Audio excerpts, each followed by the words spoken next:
Oke, cek-cek kembali lagi bersama saya di diskusi AJ. Mari diskusi dan mari berisik. Seperti itu.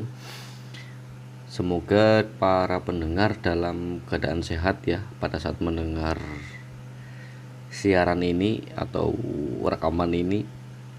Ya karena memang kita hanya dituntut sehat ya, karena sakit itu berobatnya mahal, ngecek sakitnya apapun mahal, apalagi nebus obatnya. Moga-moga sih jangan sampai nginep ya di rumah sakit karena cukup mahal. Saya ingin menghidupi di sesi curhat. Jadi sesi curhat di diskusi aja, karena saya punya keresahan nih. Kenapa curhat? Saya punya keresahan, tapi disclaimer dulu, ada perempuan ya, ada perempuan itu tanya ke saya tuh, ini base nya adalah pengalaman diri sendiri atau enggak ya. Ya tidak selalu pengalaman diri sendiri seperti itu. Jadi ini disclaimer dulu bahwa saya punya keresahan itu ditimpa oleh keresahan-keresahan orang lain juga. Jadi tidak melulu tentang saya. Misal di bagian curhat pertama, atau mungkin saya curhat tidak usah menikah, ini bukan hanya keresahan diri sendiri ya, bisa jadi ini gabungan dari keresahan saya dan keresahan orang lain. Oke, balik lagi di sesi curhat. Saya kemarin nggak tahu ini ada banyak laki-laki atau perempuan pasca dia setelah melihat Instagram atau TikTok atau sosial media lah, intinya di YouTube atau bahkan Twitter X, Threads bahkan, dia menyamakan apa ya, coupleship goals atau hubungan yang baik itu jadi kriteria di hubungannya gitu. Jadi melihat couples goals di TikTok, Instagram, sosial media lah, di sosial media itu jadi standarisasi hubungan dirinya di dalam kehidupannya, jadi standarisasi, jadi kriteria. Jadi kalau saya tidak menemukan jodoh atau calon yang seperti ini, atau bahkan kehidupannya, tidak hanya jodoh, misal kesuksesan saya karena harus melihat postingan orang lain, minimal harus di atas dari orang lain. Jadi hal-hal yang bertebaran di sosial media ini jadi kriteria batas standar kehidupan diri sendiri. Menurut saya sangat-sangat kejam ya dunia ya, dan sangat-sangat tidak menarik. Jadi kebahagiaan orang lain buat jadi standarisasi dan kriteria. Tapi sebenarnya adalah ada beberapa aspek yang mungkin saya pengen bahas tuh. Satu, tentang ada psikologi di mana dunia itu jahat dan dunia itu mengatur kita sebenarnya. Dunia itu jahat dan dunia itu mengatur kita. Dulu manusia mungkin batas standarnya mungkin ya di dalam ajaran kepercayaan agama juga, ini soal kepuasan batin untuk menunaikan kewajiban, atau ya setelah itulah banyak lah alasannya lah. Tapi entah kenapa kok pertanyaan saya ini juga mungkin para pendengar juga mungkin bisa menjawab. Jadi ada peralihan di mana beberapa fungsi, beberapa kriteria ini menuju kriteria di mana sifat materialisme dan materialistik itu dikedepankan. Jadi materialisme dan materialistik, ya materialistik kan sifatnya, kalau materialisme itu ilmunya. Jadi batas standar kita melihat kehidupan itu yang hanya ini, saya bilang hanya, kan kehidupan tidak selalu tentang hanya sebenarnya kan, hanya berpatok pada yang bisa dilihat oleh mata, didengarkan, dirasakan oleh indera peraba dan lain-lain lah, yang pokoknya dapat bersentuhan langsung dengan indera-indera kita. Saya tidak tahu ini memang dunia mengatur kita atau bagaimana, tapi intinya ada peralihan standarisasi kehidupan manusia hanya berpatok kepada materialisme dan materialistik. Dan juga yang paling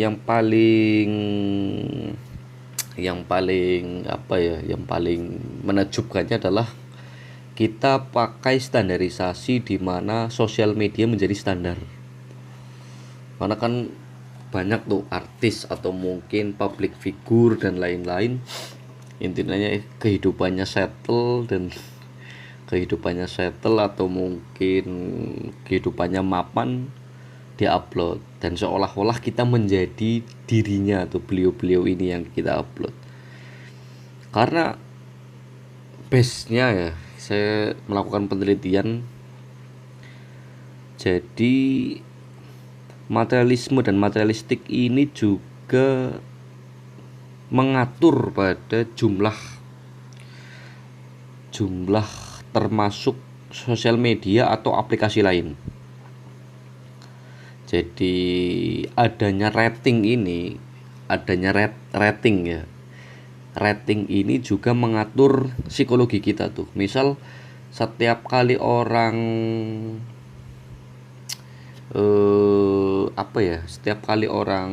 ngepost foto di sosial media atau ngepost video di YouTube dan lain-lain, itu kalau like-nya kurang banyak, viewersnya kurang banyak atau pendengarnya kurang banyak, kayaknya ini dihapus deh, kayaknya ini wagu deh, nggak cocok di Instagram deh, hapus aja deh, besok nunggu waktu, nunggu ini nunggu itu.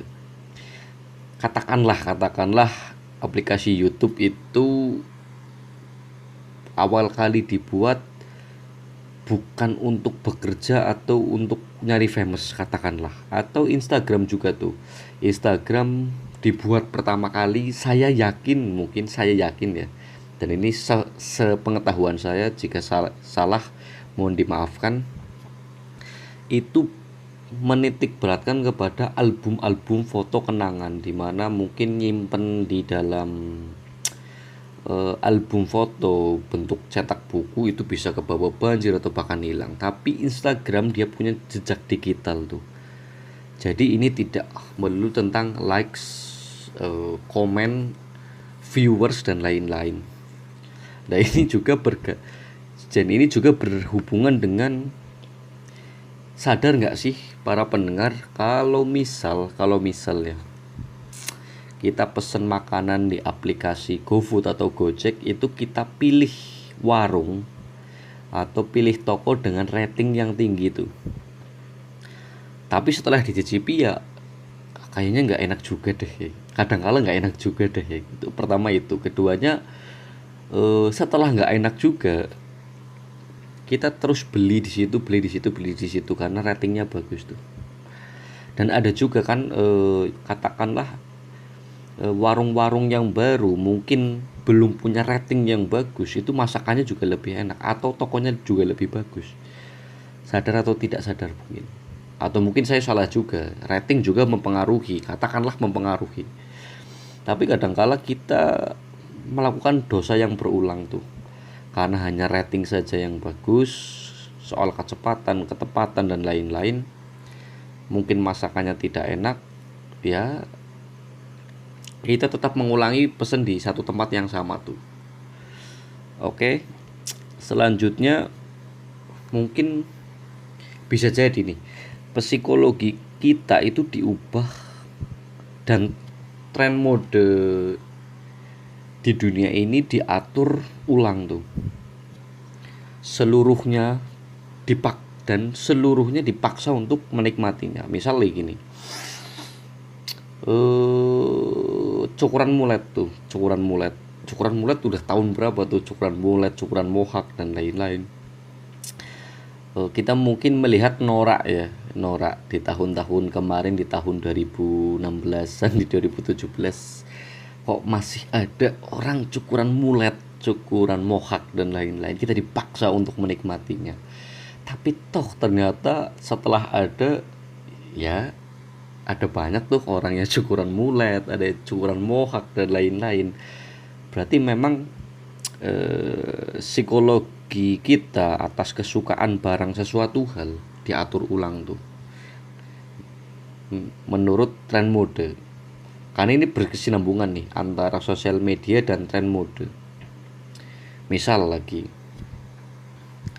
eh menurut menurut kita di jejak sosial media itu baik di YouTube, Instagram, X dan lain-lain, hanya ada 3 tren mode yang paling disukai oleh orang Indonesia dan selebihnya itu mungkin tidak disukai. Itu mungkin terpaksa dipaksakan dan lama kelamaan orang Indonesia suka juga tuh.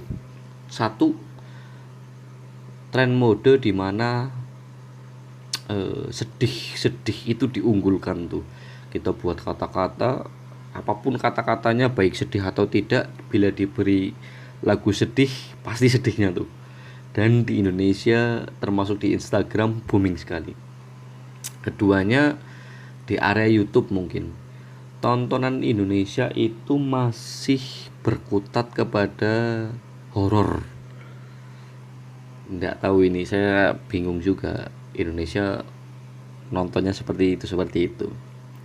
Yang ketiga itu soal cinta-cintaan ya, couples goals terutama. Jadi anak-anak muda di kelahiran di bawah 95 itu malah lagi cinta-cintaannya tuh. Melihat banyak postingan di sosial media yang jadi contoh. Kayaknya cocok nih dengan saya gitu, dan kita dipaksa untuk menikmati gambar-gambar itu ya, karena kan saya tidak selamanya suka dengan 3 hal itu. Misal saya lebih suka tentang pembelajaran, tapi kadang-kadang masyarakat Indonesia lucu juga nih. Misal kita selalu ngomong ke apa namanya di stasiun televisi tuh, stasiun televisi pertama atau di program TV-nya kita ngomong misal, wah kalau buat tontonan yang mendidik dong, tapi ternyata toh setelah dibuat tontonan yang mendidik tidak ada juga tuh yang nonton. Misal cerdas cermat gitu, atau kuis-kuis yang mencerdaskan kehidupan bangsa. Setelah ada tontonan pun orang lebih suka nonton yang mungkin yang alay-alayan, yang memviralkan sesuatu hal yang tidak berguna. Sering dilakukan di televisi Indonesia kok. Pertanyaannya, psikologi manusia di Indonesia memang gampangan atau memang ada tangan lain nih, perpanjangan tangan lain yang memang merubah psikologi manusia di Indonesia tuh. Kita nuntut tontonan berkelas, setelah ada tontonan berkelas pun kita tidak pernah nonton tuh. Ini buat jadi bahan renungan ya, cukup menarik lah, cukup untuk jadi bahasan. Terus selanjutnya, kalau dunia ini jahat ya, karena dunia ini mengatur kita, berarti ada sentralistik, di mana ada sentralistik psikologi dan antropologi, di mana pengaturan psikologi dan ilmu-ilmu analisis antropologi itu dijadikan di dalam satu tempat yang sentral dalam rangka merubah kebiasaan banyak orang di Indonesia.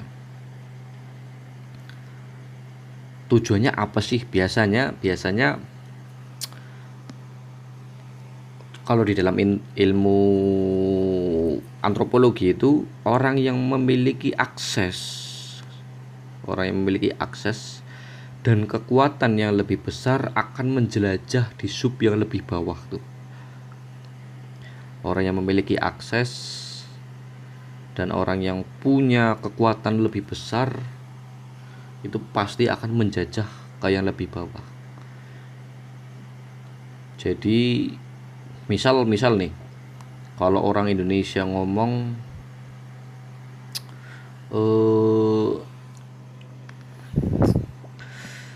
kayaknya bangsa lain itu menjajah kita deh, tapi kita tidak pernah ada introspeksi diri itu. Kalau udah dalam ilmu antropologi kan, orang yang punya akses atau orang yang punya kekuatan yang lebih itu akan bakal menjajah. Nah, kita itu masih jenis-jenis negara ketiga tuh, jenis-jenis negara ketiga. Jadi orang-orang yang datang atau ilmu-ilmu yang datang ke Indonesia, dia pasti menjajah tuh, dia pasti menjajah. Bahkan sosial media pun menjajah sebenarnya.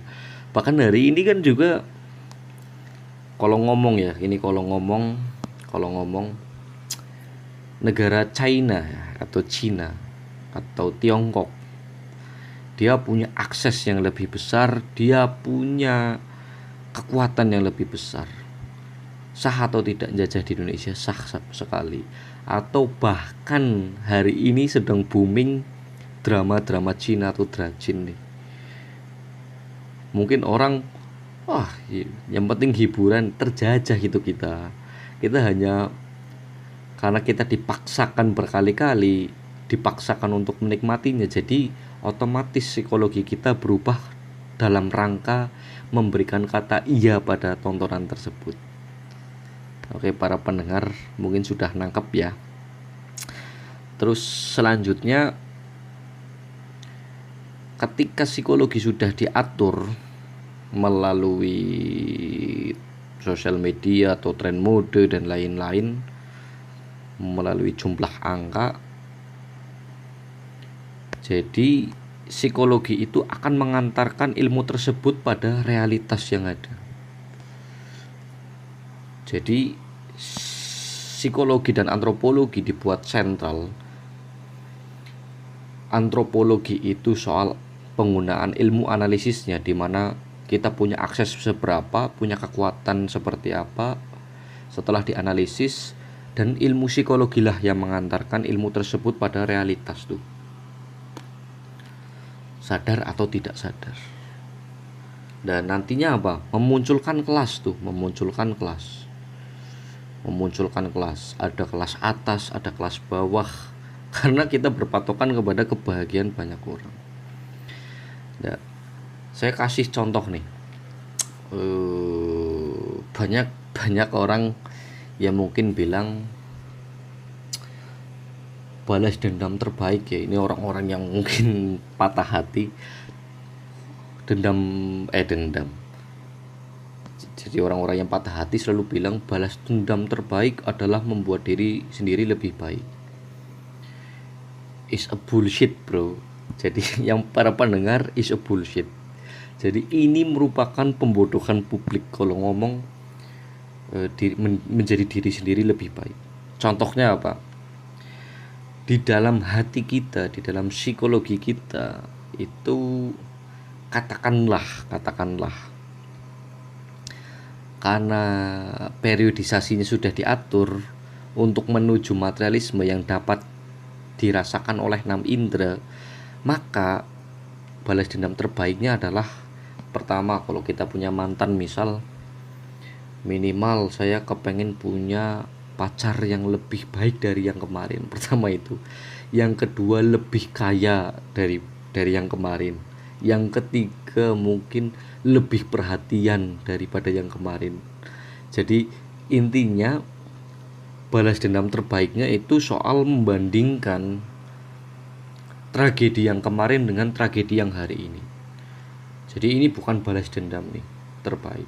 Misal, kenapa kita tidak pernah belajar di dalam psikologi balas dendam terbaik adalah misal merubah diri sendiri menjadi lebih baik, soal ikhlas, soal apa dan lain-lain gitu, soal merubah diri untuk menerima banyak kenyataan. Tapi hitung-hitungannya adalah selalu memperhitungkan cash yang kemarin dengan cash yang hari ini. Misal kebahagiaan orang lain, saya kepengen punya mobil itu bukan dalam rangka tepat fungsi itu. Kadangkala saya kepengen punya mobil Pajero atau mobil Innova gitu, bukan dalam rangka tepat fungsi. Saya punya pasangan, punya anak jumlahnya berapa dan lain-lain, tapi hanya berbasis karena si A sudah upload foto mobil ini, maka saya harus lebih dari uploadan si A. Si B sudah upload mobil merek ini, berarti saya harus lebih kepada si uploadan si B, yang nantinya bakal memunculkan kelas-kelas yang lain. Dan ini menurut saya adanya kemunduran ya, atau mungkin saya salah ya. Jadi karena basisnya sudah diatur psikologinya, jadi kita ya aja tuh.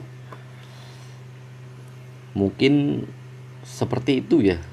Atau mungkin para pendengar juga ada komentar bahwa saya kasih hari ini di sesi curhat yang kedua, dunia itu mengatur kita dan dunia itu jahat, sebenarnya jahat sekali. Dan pertama, mengatur kita kepada materialisme dan materialistik, di mana seluruh sub kehidupan kita itu dinilai dari hanya berdasarkan jumlah, bukan soal tidak menerima alasan lain. Misal cari istri yang lebih cantik lah, walaupun tidak setia, kan katakanlah ada ya orang yang merelakan seperti itu. Yang keduanya, mengatur pada jumlah termasuk postingan sosial media atau rating itu juga mempengaruhi psikologi kita untuk berpikir materialisme dan materialistik, walaupun di dalam realitasnya terkadang tidak seluruh hal itu menjadi demikian. Misal enaknya makanan kan juga tidak dinilai dari hanya sekedar rating itu, karena lucu juga hari ini tuh ada pekerjaan yang namanya merating Google Maps. Saya baru tahu itu, di ngecek di Telegram atau di X, di Twitter ya gitu. Ada orang yang pekerjaannya itu buzzer buzzer untuk menaikkan rating tempat di Google Maps itu. Jadi kan berarti dunia ini beralih tuh, ada pekerjaan kreatif juga kadangkala yang muncul tuh. Terus selanjutnya, psikologi diubah dan tren mode diatur ulang, dan seluruhnya dipaksa untuk menikmatinya. Jadi dulu mungkin laki-laki harus terlihat maskulin, di mana perempuan juga melihat laki-laki yang ditaksir itu harus bercirikan maskulinitas. Ini harus pakaiannya harus membentuk melihat bentuk laki-laki yang seperti itu dan lain-lain, kelihatan laki-lakinya. Hari ini sudah berubah, bahkan laki-laki yang mungkin menye-menye juga banyak ditaksir juga oleh perempuan. Jadi psikologi kita diubah dan tren mode diatur ulang, dan seluruhnya kita dipaksa untuk menikmatinya. Yang selanjutnya, sentralistik psikologi dan antropologi, di mana kekuatan antropologi, orang yang memiliki akses dan kekuatan yang lebih besar akan menjajah di sub yang lebih bawah. Dan yang kedua, psikologi adalah ilmu yang akan mengantarkan hal tersebut pada realitas. Jadi Amerika menjajah kita mungkin bisa jadi melalui psikologi itu. Ya pertama, sosial media, tren mode dan lain-lain seperti itu. Oke, dari saya cukup sekian di sesi curhat diskusi aja. Mungkin bila mana ada tutur kata yang kurang berkenan, mohon dimaafkan ya, karena sesi curhat ini, saya tekankan lagi, sesi curhat ini menurut pandangan saya yang saya simpulkan. Jadi tidak melulu tentang bahas politik dan lain-lain. Saya capek juga, karena di sesi curhat saya membahas kebiasaan-kebiasaan manusia saja. Terima kasih, see you next time.